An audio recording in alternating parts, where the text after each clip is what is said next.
Sisanibingelela futhi Kwa-Mhlaba. Sisemoyeni wokuxoxa kakhulukazi namhlanje. Konke engicela ukukhuluma ngayo la elimaza abantu abaningi. Lento ngolo ngalishumayela lelivangeli liyoze lingene kubantu. Kunabantu esibasizile sabatakula, sabaphilisa, sabenza abantu. Kakhulukazi abanye sibathole emnganeni babo behluphekile ngenxa ukuthi sinamandla, uNkulunkulu usinikile amandla emali nomusa. Sabathatha sabakhulisa, bahlala emzini yethu, badla nezingane zethu, sabagqokisa.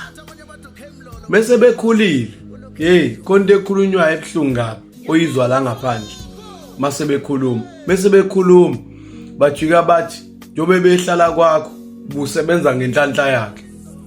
Engakafiki lo muntu wawuvela unenhlanhla, wamthatha ngoba ubotho uzo afford ukumphilisa, wamondla, wamkhulisa, wamenzela ukuthi abanye sibafundise ngisho ezikoleni baphumelela baphasa ezikoleni.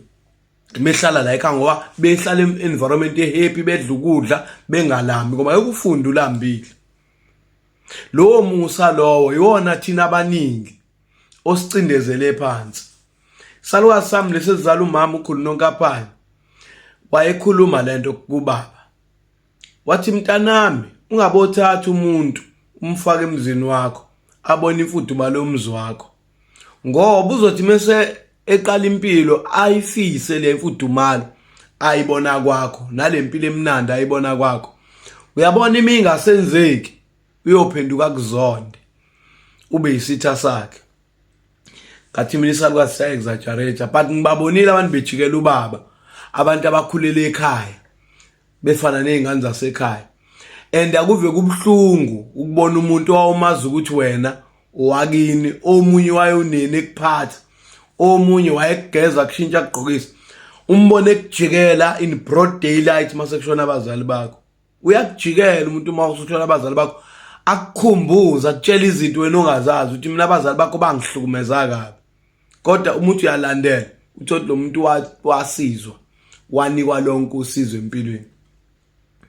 So ke ngiyanixwayisa bakithi abangakaqali, ungalinge nje uzuqala. Ngisho izingane kamfowenu washona nodadewenu washona ziyajika mase zaphumelela. Yabona ke zona ezomndeni, abomndeni bajike bakompete nawe ngamandla akho.